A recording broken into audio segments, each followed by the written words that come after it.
Enigma renderings, where stories whisper through shadows.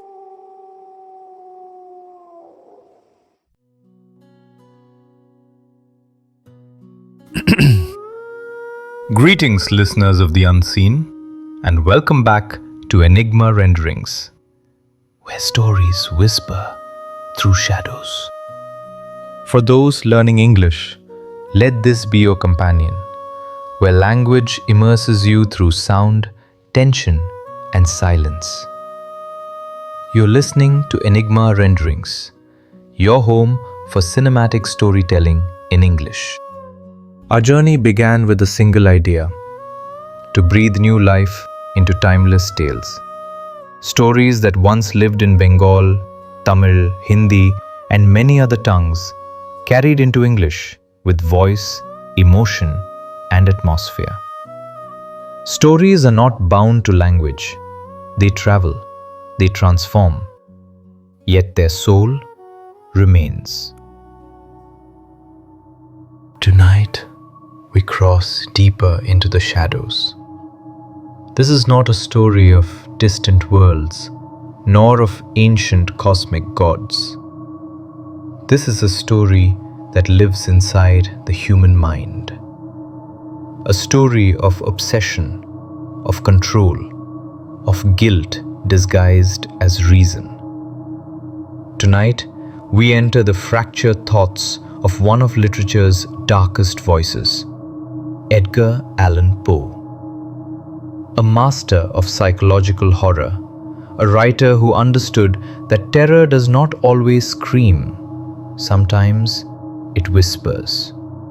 Sometimes it beats. Published in 1843, tonight's tale stands as one of the most unsettling works ever written. A confession spoken too calmly, a crime committed too carefully, and a truth that refuses to stay buried. This is not a story about madness as it appears to others, but madness as it sounds from within. So, dim the lights, slow your thoughts, let the world outside fade. Sit back, wear your headphones, and listen closely. And follow the voice into the shadows, into Edgar Allan Poe's chilling descent into guilt and terror. The Telltale Heart.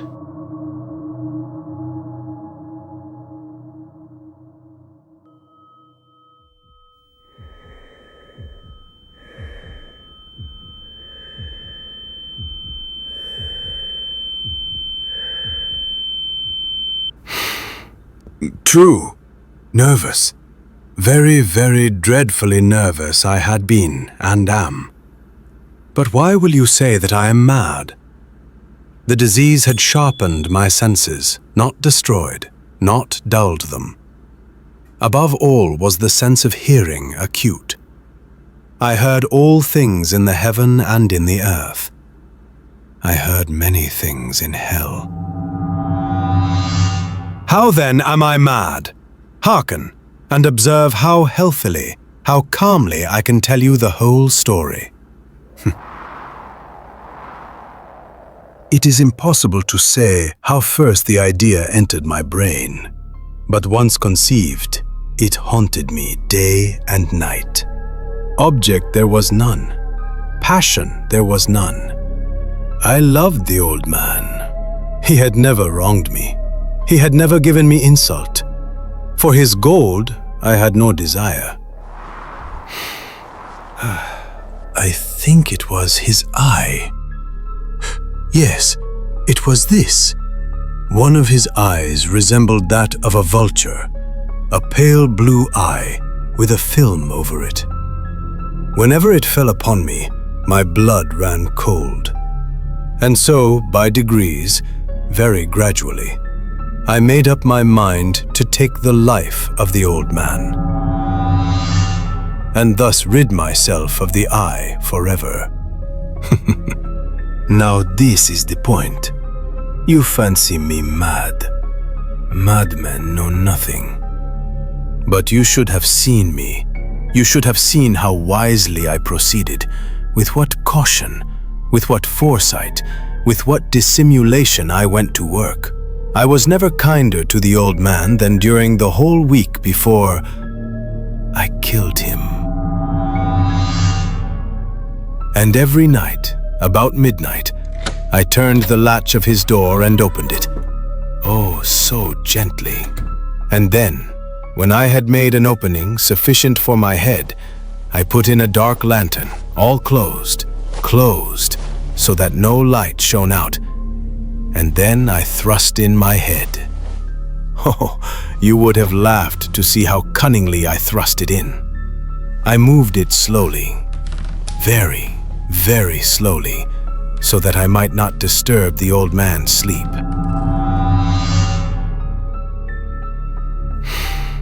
It took me an hour to place my whole head within the opening, so far that I could see him as he lay upon his bed. Would a madman have been so wise as this? And then, when my head was well in the room, I undid the lantern cautiously. Oh, so cautiously, cautiously. I undid it just so much that a single thin ray fell upon the vulture eye. And this I did for 7 long nights, every night, just at midnight. But I found the eye always closed, and so it was impossible to do the work. For it was not the old man who vexed me, but his evil eye. And every morning, when the day broke, I went boldly into the chamber and spoke courageously to him, calling him by name in a hearty tone, and inquiring how he had passed the night. So you see, he would have been a very profound old man indeed, to suspect that every night, just at 12, I looked in upon him while he slept.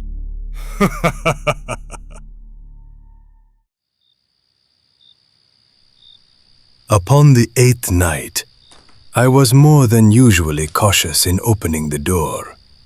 A watch's minute hand moves more quickly than did mine.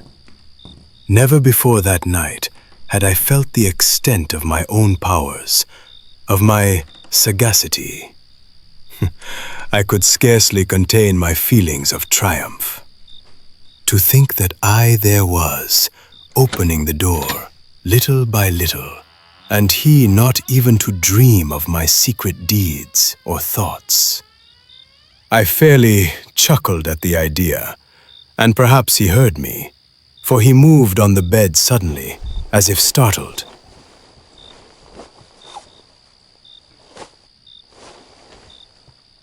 Now you may think that I drew back, but no. His room was as black as pitch with a thick darkness, for the shutters were close fastened through fear of robbers. And so I knew that he could not see the opening of the door, and I kept pushing it on steadily, steadily.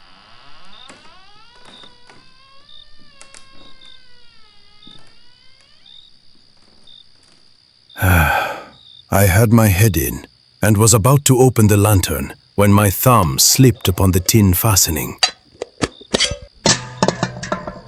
And the old man sprang up in the bed, crying out, Who's there? I kept quite still and said nothing.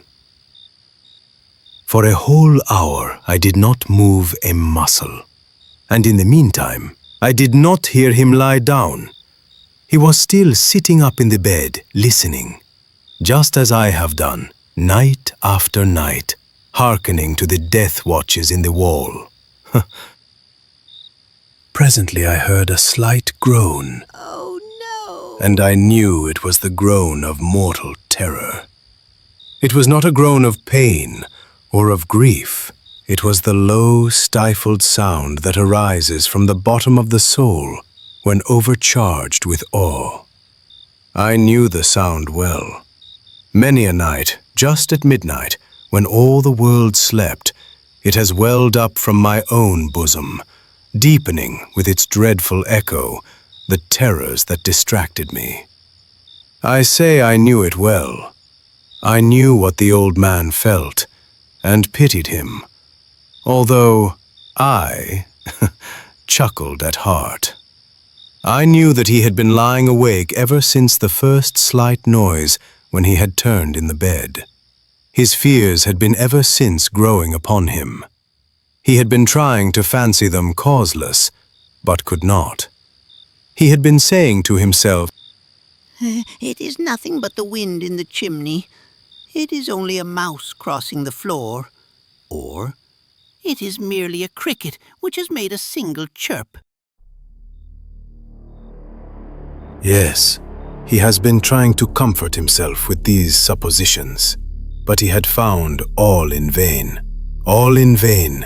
because death, in approaching him, had stalked with his black shadow before him and enveloped the victim. And it was the mournful influence of the unperceived shadow that caused him to feel, although he neither saw nor heard, to feel the presence of my head within the room. When I had waited a long time, very patiently, without hearing him lie down, I resolved to open a little, a very, very little crevice in the lantern. So I opened it. You cannot imagine how stealthily, until, at length, a single dim ray, like the thread of the spider, shot from out the crevice and fell upon the vulture eye. It was open, wide open, and I grew furious as I gazed upon it. I saw it with perfect distinctness, all a dull blue, with a hideous veil over it that chilled the very marrow in my bones. But I could see nothing else of the old man's face or person, for I had directed the ray as if by instinct, precisely upon the damned spot. And now have I not told you that what you mistake for madness is but over-acuteness of the senses? Now, I say, there came to my ears a low, dull, quick sound, such as a watch makes when enveloped in cotton. I knew that sound well, too. It was the beating of the old man's heart. It increased my fury, as the beating of a drum stimulates the soldier into courage. But even yet I refrained and kept still. I scarcely breathed. I held the lantern motionless. I tried how steadily I could maintain the ray upon the eye. Meantime, the hellish tattoo of the heart increased. It grew quicker and quicker, and louder every instant. The old man's terror must have been extreme. It grew louder, I say, louder every moment. Do you mark me well? I have told you that I am nervous, so I am. And now, at the dead hour of the night, amid the dreadful silence of that old house, so strange a noise as this excited me to uncontrollable terror. Yet for some minutes longer, I refrained and stood still. But the beating grew louder. I thought the heart must burst. And now a new anxiety seized me. The sound would be heard by a neighbor. The old man's hour had come. With a loud yell, I threw open the lantern and leaped into the room. Ah! And as the light fell upon him, he raised his hands and pleaded, Please, please don't kill me. I have never done anything wrong to you. I am only an old man, weak and alone. I beg you, have mercy, please." In an instant, I dragged him to the floor and pulled the heavy bed over him.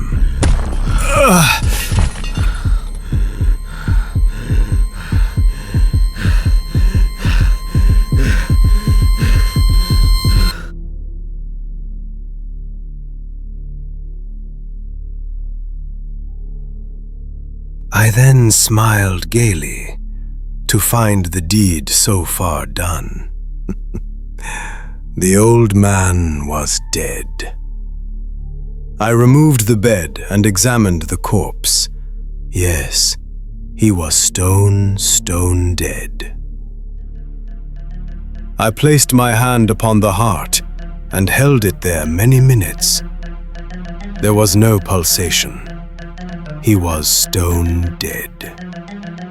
His eye would trouble me no more.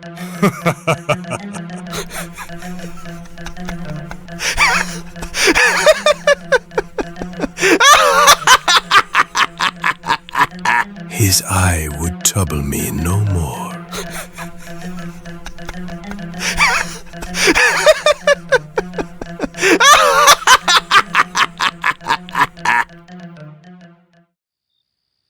If still you think me mad, you will think so no longer when I describe the wise precautions I took for the concealment of the body. The night waned, and I worked hastily, but in silence. First of all, I dismembered the corpse. I cut off the head and the arms and the legs.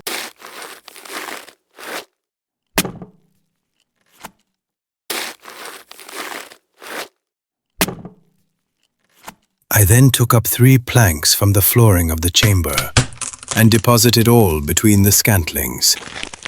I then replaced the boards so cleverly, so cunningly, that no human eye, not even his, could have detected anything wrong. There was nothing to wash out, no stain of any kind, no blood spot whatever. I had been too wary for that. A tub had caught all.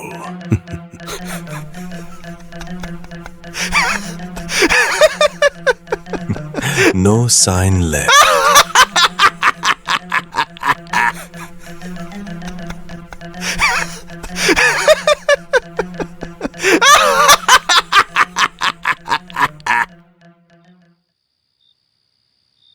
When I had made an end of these labors, it was 4 o'clock, still dark as midnight.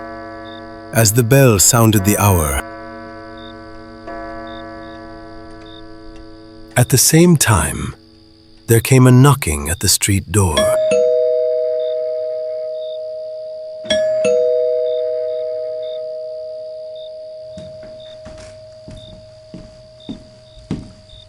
I went down to open it with a light heart, for what had I now to fear?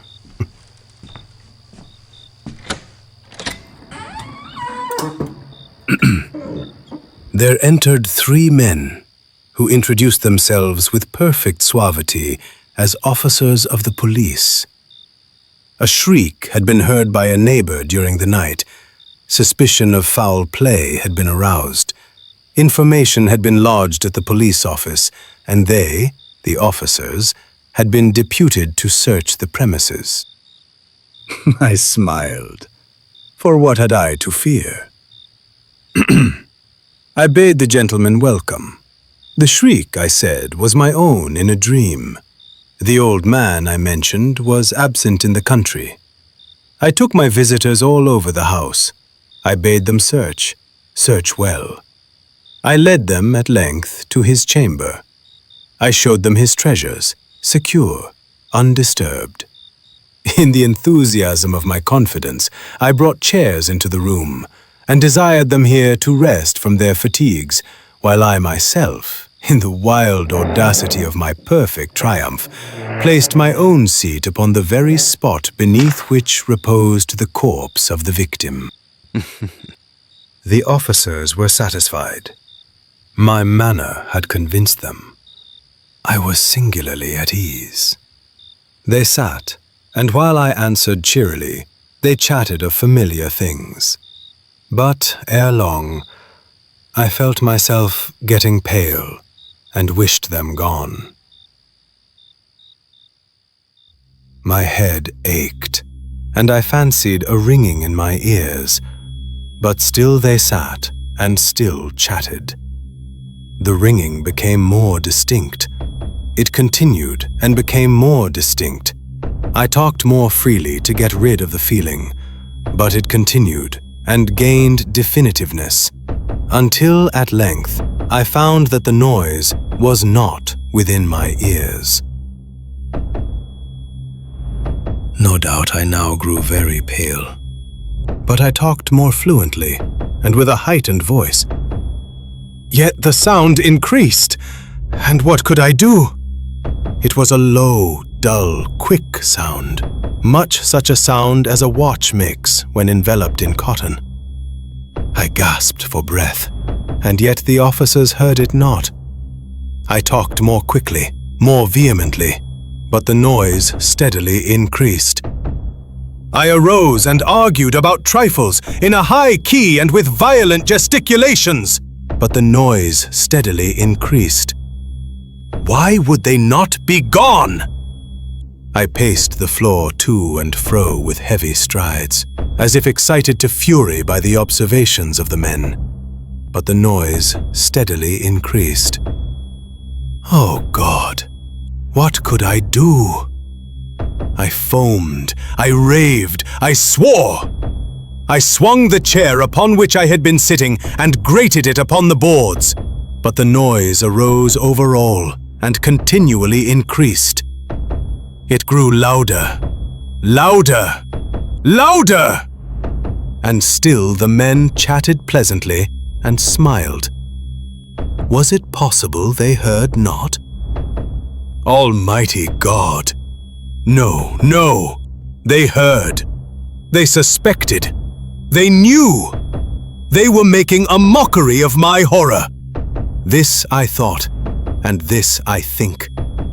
But anything was better than this agony. Anything was more tolerable than this derision. I could bear those hypocritical smiles no longer. I felt that I must scream or die. And now, again, hark! Louder! Louder! Louder! Louder! Villains! I shrieked. Dissemble no more. I admit the deed.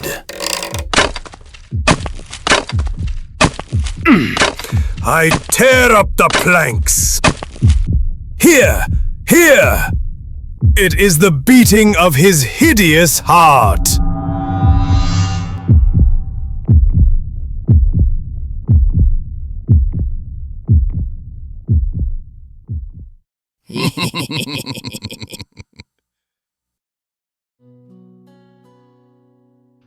And so, the story ends. Not with justice, but with a confession. Because some horrors do not hide in the dark. They hide in the mind that believes itself calm, reasonable, innocent. The Telltale Heart is not a story of murder. It is a story of obsession, of guilt disguised as logic, of a sound that cannot be silenced no matter how carefully we bury it. The heart does not stop beating because we wish it to. It stops only when the truth is spoken. You have been listening to Enigma Renderings, a place where classic voices return, where English is learned through tension and tone, and where silence reveals what words try to hide. Until next time, dim the lights, still your thoughts, and listen carefully, because some sounds are not in the room around you, they are already inside. Good night from Enigma Renderings. where stories whisper through shadows.